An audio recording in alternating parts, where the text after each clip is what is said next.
الحمد لله نحمده ونستعينه ونستغفره ونعوذ بالله من شرور أنفسنا ومن سيئات أعمالنا من يهده الله فلا مضل له ومن يضلله فلا هادي له ونشهد أن سيدنا ومولانا ومنجانا ومولانا غوثنا وغياثنا مستغيثنا نورنا ونور إيماننا أما بعد فقد قال الله تبارك وتعالى في القرآن المجيد والفرقان الحميد أعوذ بالله من الشيطان الرجيم بسم الله الرحمن الرحيم ما يفتح الله للناس من رحمة فلا ممسك لها وما يمسك فلا مرسل لها وما يمسك فلا مرسل له من بعده وهو العزيز الحكيم صدق الله العظيم وبلغنا رسوله النبي الكريم الأمين قال الله تبارك وتعالى في شان حبيبه مخبرا وآمرا إن الله وملائكته يصلون على النبي يا أيها الذين آمنوا صلوا عليه وسلموا تسليما الصلاة والسلام عليك يا سيدي يا رسول الله وعلى آلك وصحابك يا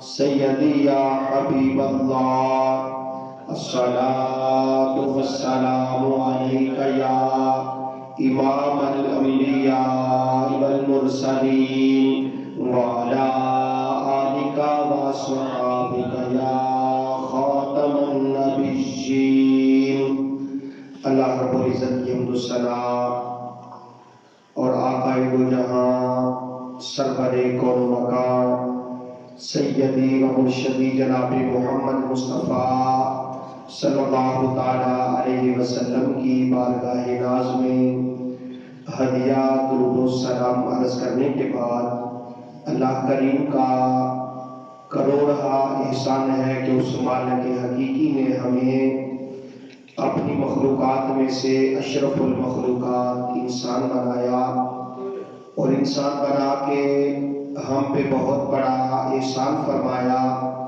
کہ ہمیں اپنے پیارے محبوب حضرت محمد مصطفیٰ صلی اللہ تعالیٰ علیہ وسلم کا امتی بنایا جن کا امتی ہونے کے لیے انبیاء بھی دعائیں مانگتے رہے۔ تو برادران اسلام، میں نے قرآن کریم فرقان حمید کی سورہ فاتر کی ایک آیت کریمہ پڑھنے کی سعادت حاصل کی ہے۔ اللہ رب العزت کی بارگاہ میں دعا ہے کہ مالک میری زبان پہ کلمہ حق جاری فرمائے، مجھے اور آپ سب کو اس پہ عمل کی توفیق عطا فرمائے۔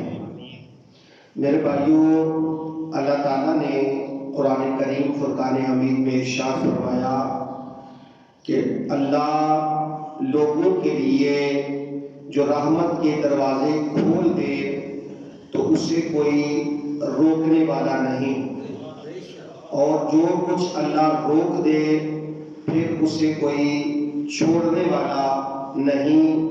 اللہ ہی غالب حکمت والا ہے۔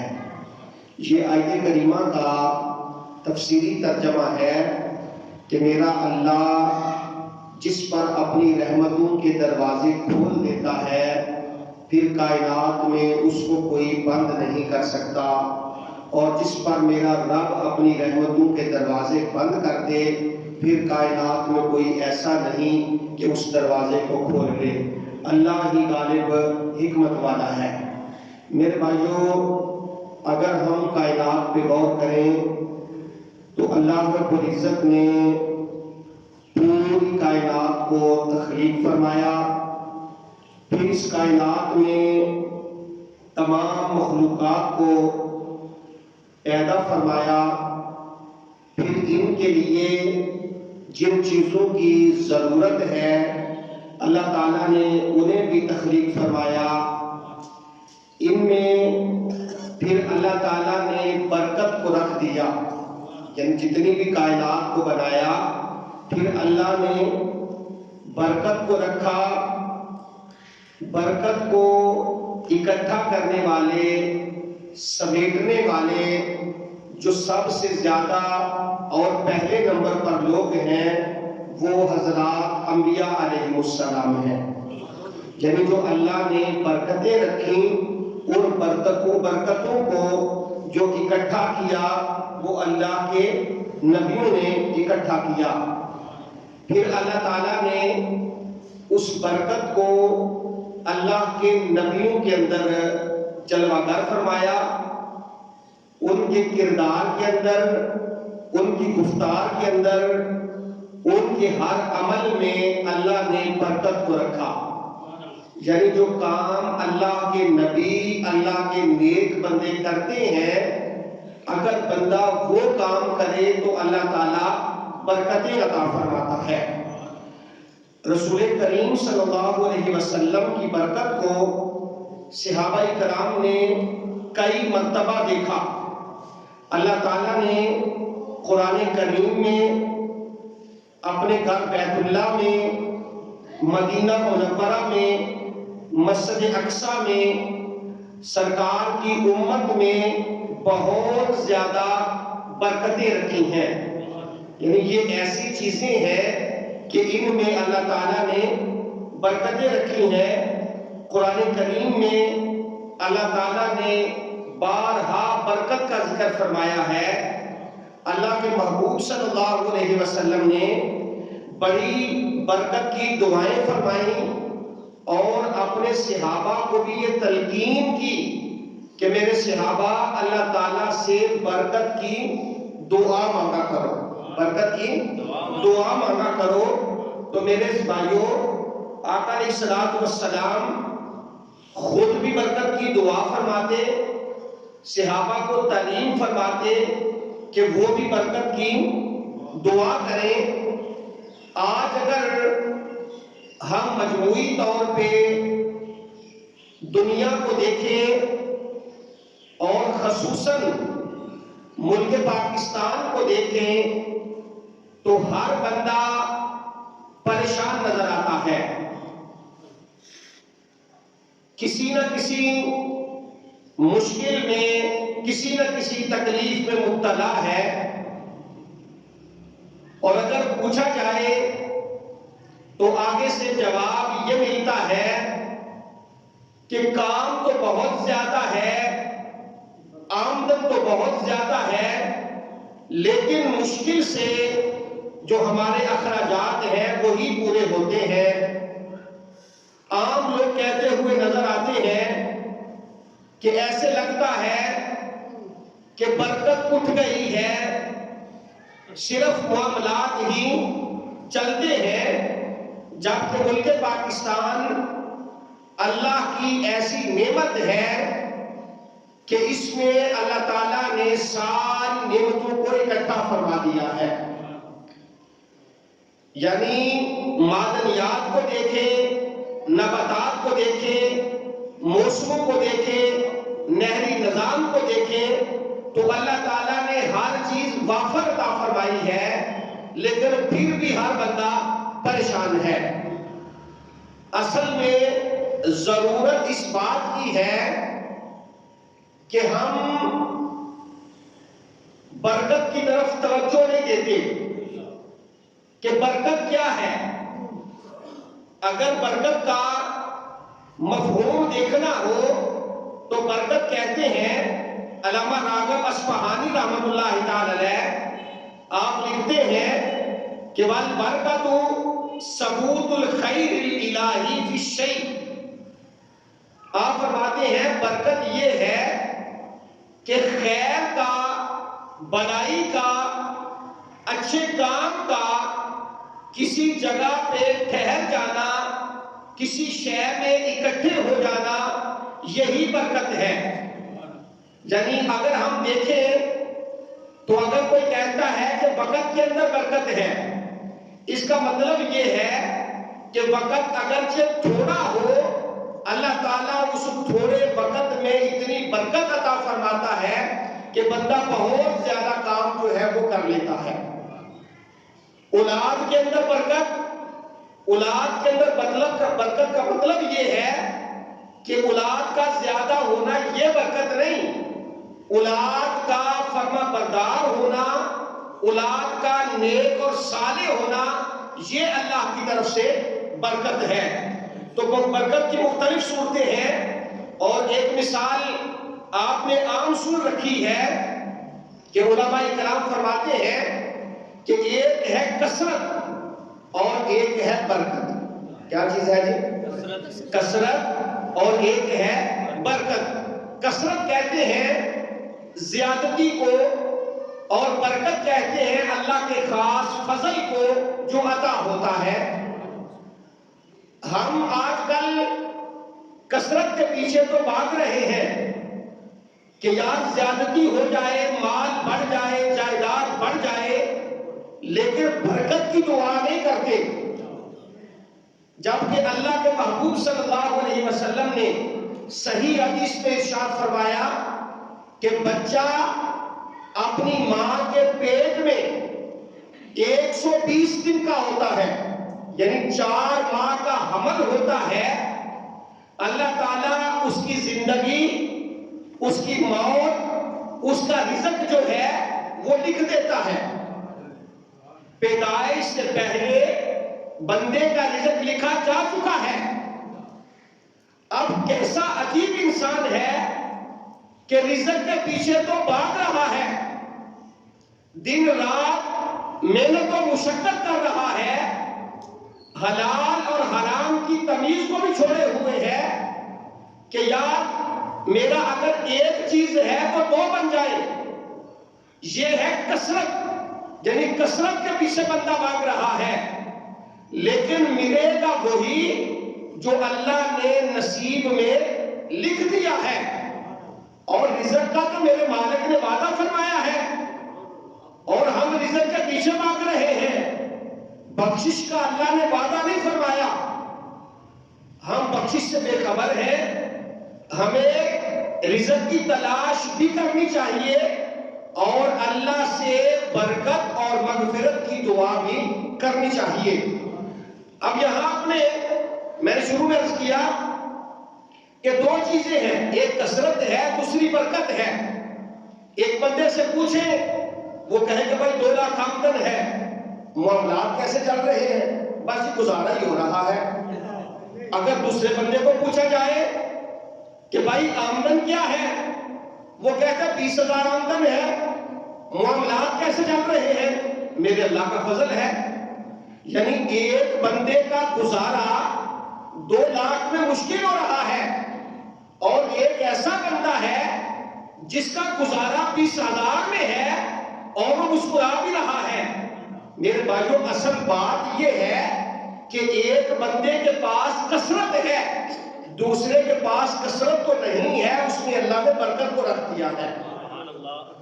مثال آپ نے سماعت کر رکھی ہے کہ ہمارے پاس حلال اور حرام کی بڑی خوبصورت مثال ہے کہ عید الاضحیٰ کے موقع پہ لاکھوں نہیں کروڑوں جانور ذبح ہوتے ہیں، اور مسلمان عام دنوں میں بھی حلال جانوروں کا گوشت کھاتے ہیں، اور پوری دنیا میں کھایا جاتا ہے. اور پیدا ہونے والے بچے جو ایک بچہ دے گی بکری، 2 دے گی یا 3 بچے دے گی، لیکن اتنی فراوانی ہے کہ سارا سال بھی لوگ کھاتے ہیں، پھر عید الاضحیٰ پہ ذبح بھی کرتے ہیں۔ اور اگر دیکھا جائے تو پوری دنیا میں اگر ریوڑ نظر آتے ہیں تو حلال جانوروں کے نظر آتے ہیں، یعنی بکریوں کے ریوڑ نظر آئیں گے، بھیڑ کے ریوڑ نظر آئیں گے، گائے کے ریوڑ نظر آئیں گے، بھینس کے ریوڑ نظر آئیں گے، اونٹ کے ریوڑ نظر آئیں گے۔ اور دوسری طرف ایک حرام جانور ہے جسے کتا کہا جاتا ہے، جو کھایا بھی نہیں جاتا، اس کو معذلہ ذبح بھی نہیں کیا جاتا، اور کتیا جب بچے لیتی ہے تو وہ 7، 8، 10، 12 بچے لیتی ہے، لیکن اس میں کیا ہے؟ کثرت ہے، برکت نہیں ہے، کیونکہ ادھر حرام ہے، ادھر حلال ہے۔ تو میرے بھائیوں، جہاں پہ ہم کثرت کی دعا کرتے ہیں وہاں پہ ہمیں برکت کی دعا بھی کرنی چاہیے۔ اور اس وقت جو ہمارے موجودہ حالات ہیں یہ ہماری ناشکری اور نافرمانیوں کی وجہ سے ہے کہ ایسے حکمران ہمارے اوپر مسلط کر دیے گئے ہیں کہ ہم نہ تو خدا کا خوف کرتے ہیں، نہ نبی کریم صلی اللہ علیہ وسلم کا حیا کرتے ہیں، اور نہ ہی برکت کی دعا کرتے ہیں۔ تو میرے بھائیوں، اللہ کے محبوب صلی اللہ علیہ وسلم جب سرکار ہجرت کر کے مکہ مکرمہ سے مدینہ منورہ تشریف لائے، جب سرکار مکہ میں تھے قرآن مکہ مکرمہ میں نازل ہوتا تھا، جب سرکار مدینہ منورہ میں آئے تو قرآن مدینہ منورہ میں نازل ہونے لگا۔ میرے بھائیوں، جب میرے آقا مکہ مکرمہ میں تھے تو اللہ فرماتا ہے لا اقسم بہذا البلد وانت حل بہذا البلد، فرمایا کہ اے پیارے محبوب، میں قسم نہیں کھاتا، مجھے ضرورت ہی نہیں ہے قسم کھانے کی، لیکن اس شہر مکہ کی قسم کھاتا ہوں۔ مولا کیوں کھاتا ہے؟ کیا اس میں تیرا گھر موجود ہے؟ جواب آتا ہے نہیں۔ کیا اس میں حجر اسود ہے؟ جواب آیا نہیں۔ کیا اس میں مقام ابراہیم ہے؟ جواب آیا نہیں۔ کیا اس میں صفا و مروہ ہے؟ جواب آیا نہیں۔ کیا اس میں مینات و عرفات ہے؟ جواب آیا نہیں۔ فرمایا اس میں مزدلفہ ہے؟ جواب آیا اس وجہ سے قسم نہیں کھاتا۔ مولا قسم کیوں کھاتا ہے؟ فرمایا وَأَنْتَ حِلٌّ بِهَذَا الْبَلَدِ، فرمایا محبوب قسم اس لیے کھاتا ہوں کہ تو مجھے اس میں چلتا پھرتا نظر آتا ہے۔ اور شہر مکہ جہاں پہ میرے آقا کی ولادت ہوئی، جس شہر میں، جس ملک میں بندے کی ولادت ہوتی ہے فطری طور پر اس سے محبت ہوتی ہے۔ میرے آقا پہلے مکہ مکرمہ کے لیے دعائیں فرماتے، اپنے وطن سے بڑی محبت کرتے، اور فرمایا حب الوطن من الایمان، کہ محبت جو وطن کی ہے وہ ایمان کا حصہ ہے۔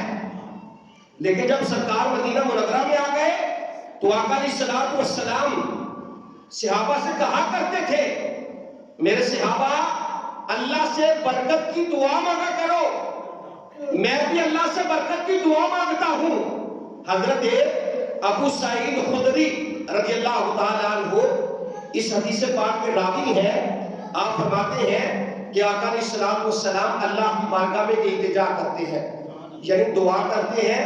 کیا دعا کرتے ہیں؟ اللہم بارک لنا فی مدینتنا، اللہم بارک لنا فی ساعنا، اللہم بارک لنا فی مدنا، اللہم بارک لنا فی ساعنا، اللہم بارک لنا فی مدنا، اللہم بارک لنا فی مدینتنا، اللہم اجعل مع البرکۃ برکتین۔ میرے اور آپ کیا کا مولا کہتے ہیں، حدیث پاک کا مفہوم ہے تو حدیث پاک میں نے عرض کی ہے، اللہ کی بارگاہ میں عرض کرتے ہیں اے اللہ ہمارے مدینہ میں برکتیں عطا فرما۔ جب سرکار مدینہ میں گئے تو دعا کی اللہ ہمارے شہر مدینہ کو برکتیں عطا فرما، اے اللہ ہمارے سا میں خیر و برکت عطا فرما۔ یہ سا ایک پیمانہ تھا جس سے کسی چیز کو ماپا جاتا ہے. جس طرح چونکہ بچے بھی بیٹھے ہیں، یہ بوڑھے جوان آدمی ہیں تو سمجھتے ہیں، اب تو وہ چیز ختم ہو گئی ہے. ہمارے گھروں کے اندر اکثر ایک پیمانہ ہوتا تھا جسے ٹوپا یا دڑوپا کہا جاتا تھا. یعنی مختلف جو تھے وہ برتن تھے. یہ وہ ہے کہ اللہ ہمارے سال میں بھی برکتیں عطا فرما، ہمارے ملک میں بھی برکتیں عطا فرما. اے اللہ ہمارے شہر مدینہ کو برکت عطا فرما، اور اللہ ہمارے شہر مدینہ کو دگنی برکتیں عطا فرما. یعنی سرکار برکت کی دعا کیا کرتے تھے. میرے بھائیو، جس زمین پر میرے اور آپ کے آقا مولا کے قدم لگے، اللہ نے اسے عزت اور شان والا بنا دیا. میرے بھائیو، اب ہم نے دیکھنا یہ ہے کہ برکت کن چیزوں سے حاصل ہوتی ہے، کون سے ایسے کام ہیں کہ اگر وہ کام ہم کریں تو اللہ تعالیٰ ہمیں برکت عطا فرماتا ہے. اس میں میرے اور آپ کے آقا مولا نے فرمایا اتحاد اور اتفاق میں بہت زیادہ برکتیں ہیں. یعنی اگر مسلمان اکٹھے ہو کر بیٹھتے ہیں، دعا کرتے ہیں، برکت کی دعا کرتے ہیں، تو فرمایا یہ اللہ کو بڑا پسند ہے، پھر اللہ برکتیں عطا فرماتا ہے. اور یہ تو عام لوگ ہیں. اگر ساری دنیا کے مسلمان اور ساری جو عالم اسلام ہے، اگر وہ اکٹھا ہو کر برکت کی دعا کرے، امت مسلمہ کے لیے اچھا سوچے، تو پھر آپ حساب لگائیں کہ اللہ تعالیٰ کتنی برکتیں عطا فرمائے گا.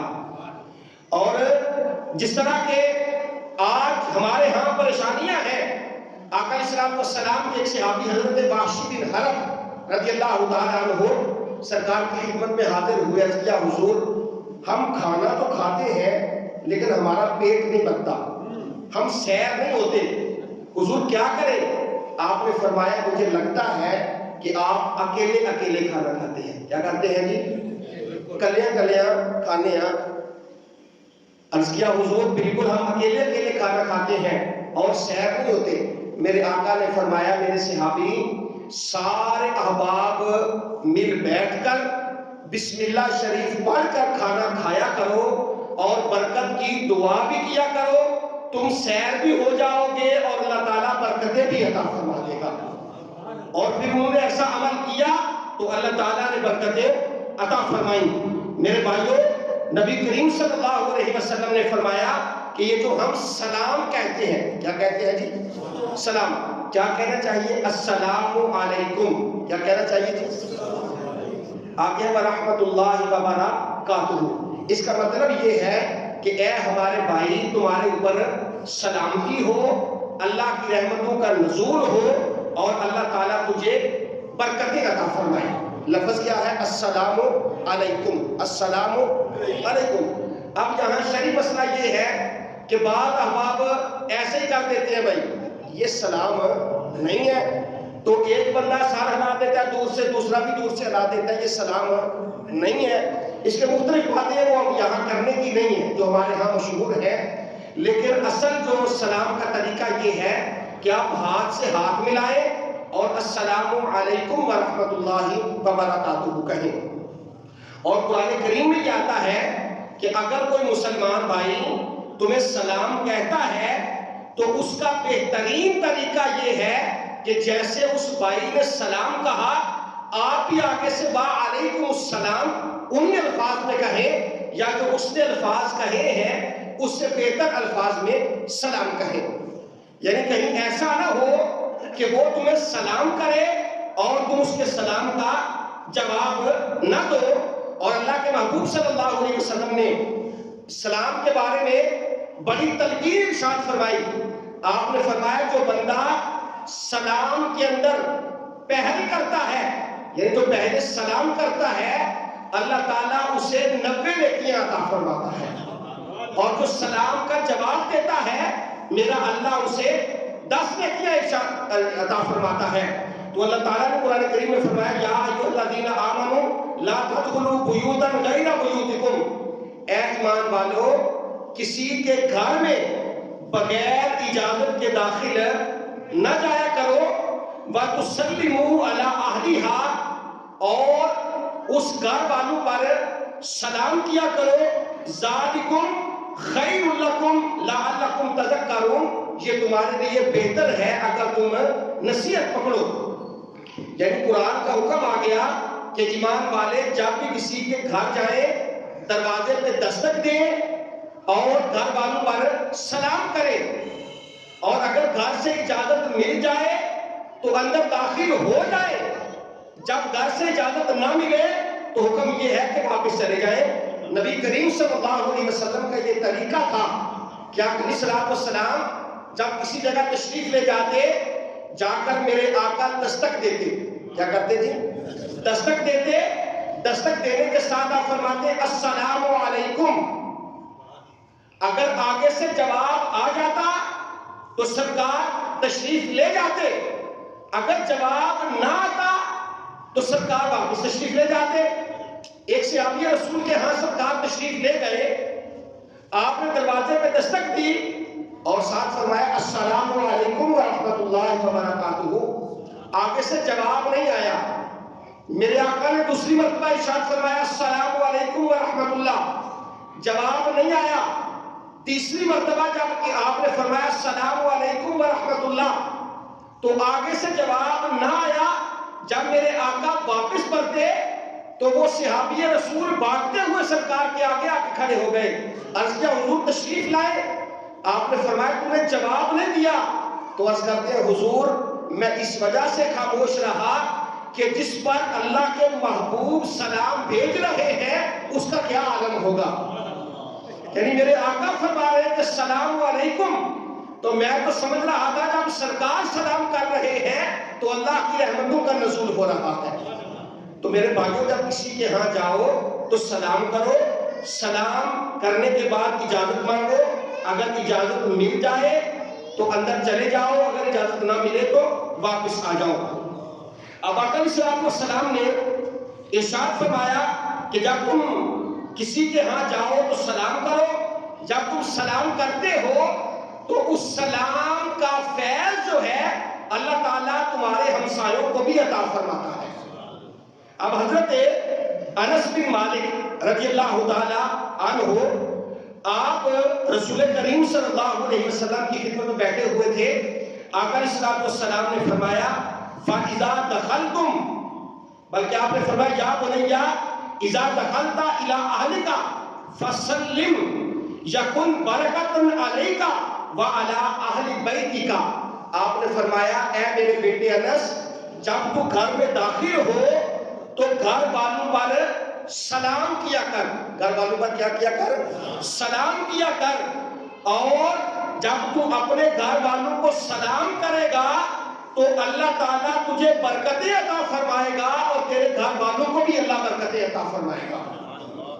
اب آقا علیہ الصلوۃ والسلام جیسے میں نے عرض کیا کہ ہمسایوں کو بھی اس کا فائدہ ہوتا ہے.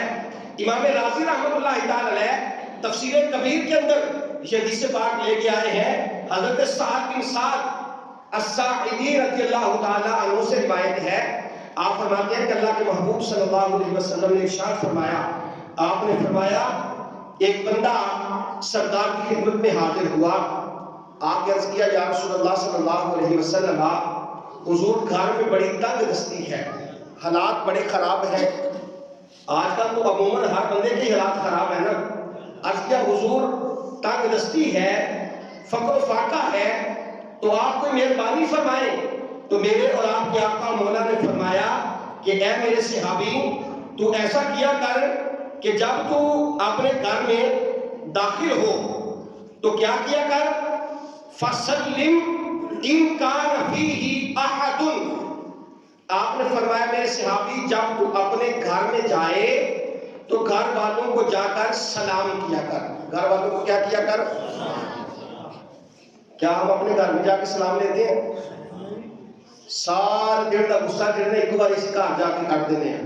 ٹھیک ہے، جبکہ اللہ کے محبوب نے فرمایا کہ اپنے گھر جا کر پہلے سلام کیا کرو. کیا کیا کرو جی؟ سلام کیا کرو. اب بندہ کیا پوچھ رہا ہے حضور گھر میں تنگ دستی ہے، فقر و فاقہ ہے، کھانے پینے کے لیے کچھ نہیں ہے. میرے آقا نے فرمایا جب تو اپنے گھر میں داخل ہو تو گھر والوں کو سلام کیا کر۔ دوسرا آپ نے فرمایا کہ جب تو اپنے گھر میں داخل ہو تو میری ذات پر درود و سلام پڑھا کر، میری ذات پر درود و سلام پڑھا کر۔ اور تیسرا آپ نے فرمایا کہ اے میرے صحابی، جب تو اپنے گھر میں داخل ہو پہلے سلام کر، پھر میری ذات پر درود و سلام پڑھ، اور تیسرا آپ نے فرمایا کہ سورہ اخلاص کی تلاوت کر، یعنی قل هو اللہ احد، اس کو پڑھا کر۔ اب وہ صحابی کہتے ہیں کہ میں نے یہ تینوں کام کرنے شروع کر دیے، گھر میں فقر و فاقہ تھا، تنگ دستی تھی، میں جب گھر داخل ہوتا گھر والوں کو سلام کرتا، اگرچہ گھر میں کوئی ہوتا یا نہ ہوتا۔ دوسرا میں نبی کریم صلی اللہ علیہ وسلم کی ذات بابرکات پر درود و سلام پڑھتا۔ تیسرا میں سورہ اخلاص کی تلاوت کرتا۔ فرمایا میرے رب نے مجھے اتنا رزق عطا فرمایا کہ وہ میرے لیے بھی کافی تھا، میں اپنے بہن بھائیوں کو بھی وہ دیا کرتا تھا۔ یعنی اگر آج بھی کسی کے گھر کے حالات خراب ہیں تو وہ یہ کام کرنا شروع کر دے تو اللہ تعالیٰ اپنی رحمتوں کا نزول فرماتا ہے۔ اب اللہ کی برکتیں حاصل کرنے کا جو ایک اور طریقہ ہے وہ ہے کہ اللہ کی کتاب رحمت یعنی قرآن کریم سے ہمارا تعلق مضبوط ہو جائے۔ اگر ہم قرآن کریم سے جڑ جائیں گے، ہمارا تعلق مضبوط ہو جائے گا تو اللہ تعالیٰ ہمیں برکتیں عطا فرمائے گا۔ کیا کرے گا جی؟ اللہ تعالیٰ برکتیں عطا فرمائے گا۔ اب قرآن کریم کی بہت زیادہ برکات ہیں، اتنی برکتیں کہ قرآن کریم کو اگر بندہ پڑھتا ہے اللہ دنیا میں بھی برکتیں عطا فرماتا ہے، اللہ تعالیٰ اس کا اجر آخرت میں بھی عطا فرماتا ہے۔ تو قرآن کریم کو اگر ہم محبت سے دیکھتے ہیں تو پھر بھی اللہ تعالیٰ اس کا اجر عطا فرماتا ہے۔ قرآن کو اگر چومتے ہیں تو پھر بھی اللہ اجر عطا فرماتا ہے۔ قرآن کو محبت سے اگر پڑھتے ہیں، ایک حرف پڑھتے ہیں تو اللہ 10 نیکیاں عطا فرماتا ہے۔ اگر قرآن کریم کو ہم چومتے ہیں تو اللہ پھر بھی اجر عطا فرماتا ہے، اور اگر قرآن کریم کو پڑھ کر اس کے مطابق زندگی بسر کرتے ہیں تو اللہ تعالیٰ دین اور دنیا کی بلائیاں عطا فرماتا ہے۔ یعنی قرآن کریم کو پڑھنا چاہیے، اس سے تعلق مضبوط کرنا چاہیے۔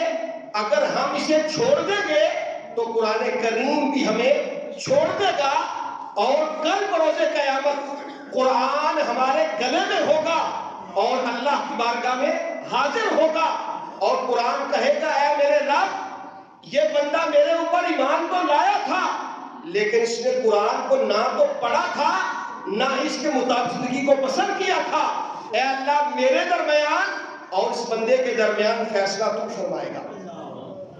یعنی قرآن کریم جہاں پڑھنے کے فوائد ہیں، اللہ کی رحمتیں حاصل ہوتی ہیں، وہاں پہ اگر ہم اس کو نہیں پڑھتے تو پھر اللہ تعالیٰ اس کا عذاب بھی ہمیں عطا فرمائے گا۔ میرے بھائیوں، اللہ کے محبوب صلی اللہ علیہ وسلم ارشاد فرماتے ہیں کہ ایک بندہ قیامت کے دن پیش کیا جائے گا اور وہ نابینا ہوگا۔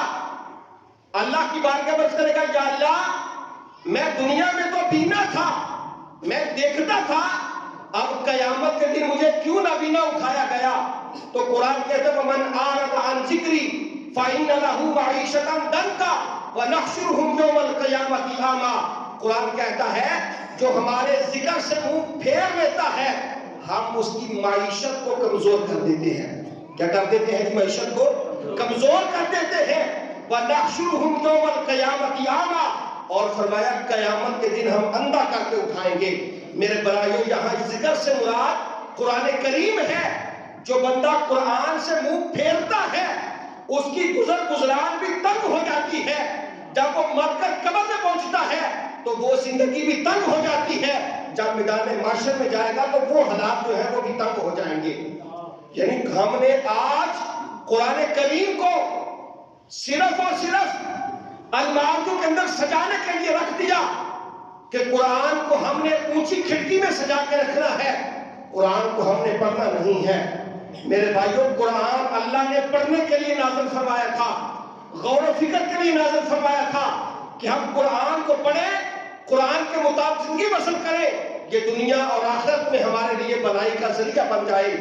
آج ہم نے 3-4 کاموں کے لیے قرآن کو مخصوص کر دیا ہے کہ اگر کسی جگہ پہ کوئی پھٹا پڑ گیا تو بڑا کریں گے تو ہم کیا کریں گے کہ قرآن پہ حلف دے دیں۔ میرے بھائی ہمارا کیسا ایمان ہے کہ ہم نے ایمان رکھا تھا کہ یہ قرآن اللہ کی آخری کتاب ہے، اور بجائے ہم اسے پڑھنے کے، اس کے مطابق زندگی بسر کرنے کے، ہم اپنے لڑائی جھگڑوں کے اندر اس کے اوپر حلف دے رہے ہیں۔ کیا قرآن کے نزول کا مقصد یہ تھا؟ قطعاً کے مقصد نہیں تھا۔ میرے بھائیوں دوسرا، آج ہماری شادیوں میں سارے کام بدقسمتی کے ساتھ وہ ہو رہے ہیں جو یہود و نصارہ کے کام تھے، اور اگر کوئی بوڑھا بندہ جب اللہ کا خوف آ جائے اور وہ کہے کہ یار یہ کام چھوڑ دو، اگر ہمیں خوشی بھی کرنی ہے تو اللہ اور اللہ کے رسول کا ذکر کر کے خوشی کر لیتے ہیں، تو ہم کہتے ہیں بابا جی گھر میں رولا بنا دیتے ہیں۔ میرے بھائی یہ رولا نہیں ہے، یہ پریشانی کا سبب نہیں بنے۔ ہم جس خطے میں موجود ہیں یہاں پہ ہمارے ساتھ ہندو رہتے تھے، اور شادیاں تو شادیاں، ہمارے جو فوتگی کے پروگرام ہیں اللہ معاف کرے وہ بھی ان کے ساتھ ملے ہوئے ہیں۔ ہمیں اپنے طرز زندگی پہ غور و فکر کرنا ہوگا۔ اگر ہم اسی جگہ پہ چلتے رہے تو پہلے ہی کفر جو ہے وہ ہمارے سر کے اوپر کھڑا ہے، اور 57 اسلامی ممالک جو ہیں وہ ایسے سو رہے ہیں جس طرح جھوس ہو رہی ہے۔ ہمیں غور و فکر کرنا ہوگا۔ میرے بھائیوں اگر ٹہنی اپنے درخت سے کٹ جائے تو وہ بیکار ہو جاتی ہے، قطرہ اگر سمندر سے رد ہو جائے اس کی پہچان ختم ہو جاتی ہے۔ اگر ہم قرآن سے کٹ گئے، صاحب قرآن سے کٹ گئے، تو ہماری عزت اور وقار جو ہے وہ ختم ہو جائے گا۔ ہمیں اپنے معاملات میں غور و فکر کرنا چاہیے۔ آج ایک بڑی عام چیز ہے کہ جب ہم اپنی بیٹی کو رخصت کرتے ہیں اور کوئی کام کرے یا نہ کرے، ایک بندہ پیچھے قرآن لے کے کھڑا ہے، بچی کے سر کے اوپر کر رہے ہیں۔ کیا کر رہے ہیں؟ سر کے اوپر قرآن کا سایہ ہے، اچھی بات ہے، لیکن کتنا ہی بہترین ہوتا کہ اگر ہم جس بیٹی کو اپنے گھر سے رخصت کر رہے ہیں اس کو قرآن کی تعلیم دلواتے۔ اگر وہ کسی کے گھر جاتی اس کے گھر کو جا کر جنت نما بنا دیتی۔ ہم قرآن کے سائے میں ضرور بیچتے ہیں، مجھے اس بات سے اختلاف نہیں ہے، ضرور بیچے، لیکن جو قرآن پکڑنے والا ہے اس سے بھی پوچھو بھائی تیرا وضو بھی ہے کہ نہیں؟ قرآن میں لکھا لا یمسہ الا المطہرون، اسے ناپاک بندہ ہاتھ نہیں لگا سکتا، اور ہم بھاگتے ہوئے کیا کرتے ہیں؟ بچی کے سامنے قرآن رکھے۔ ہمارے ہمیں غور و فکر کرنا چاہیے، یہ سوچنے کی بات ہے، اپنی بیٹیوں کو قرآن کی تعلیم دلوائیں۔ اگر اسلام کے مطابق بیٹیاں چلنا چاہتی ہیں انہیں ضرور چلائیں، انہیں فتنہ نہ بنائیں۔ میرے بھائیوں ہمیں غور و فکر کرنا چاہیے۔ قرآن اللہ نے اس لیے نازل نہیں فرمایا تھا۔ اگر ہم قرآن کے مطابق زندگی بسر کرنا چاہیں گے تو اللہ تعالیٰ دی و دنیا کی بھلائیاں عطا فرمائے گا۔ میرے بھائیوں سلام کہنے سے برکتیں ملتی ہیں، اتفاق و اتحاد سے برکتیں ملتی ہیں، اللہ کے خوف سے برکتیں ملتی ہیں، اگر یہ سارے ہم تلاوت قرآن سے برکتیں ملتی ہیں، اور اللہ سے معافی مانگنے سے برکتیں ملتی ہیں۔ اگر ہم یہ عمل کریں گے تو اللہ دین اور دنیا دونوں بھلائیاں عطا فرمائے گا۔ اللہ کی بارگاہ میں دعا ہے کہ مالک ہمیں عمل کی توفیق عطا فرمائے، آمین۔ وما علیہ الا